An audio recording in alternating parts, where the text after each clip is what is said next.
মৌলভী সাহেব দেখলেই তার কাছে এটা মনে হয় এই মৌলভী সাম্প্রদায়িক, মনে হয় মূর্তি ভাঙবে, মনে হয় মন্দিরে আক্রমণ করবে, মনে হয় কার উপাসনালয়ে আক্রমণ করবে।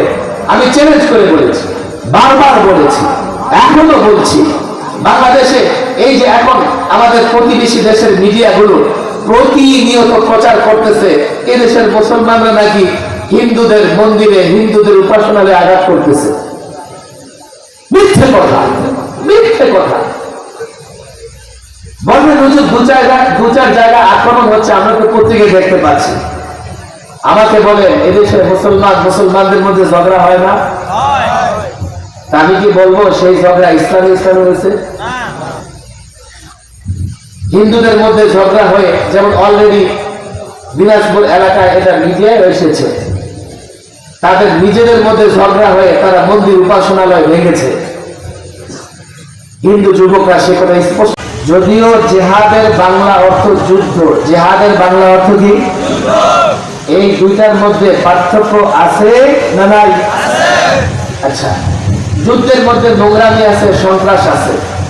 সেই যুদ্ধের জন্য পৃথিবীর সমস্ত রাষ্ট্রগুলো সেনাবাহিনী লালন করে, পালন করে, কথা ঠিক না ঠিক? অস্ত্র ক্রয় করে কি করে না? এগুলো কি সন্ত্রাস না? এগুলো প্রয়োজন।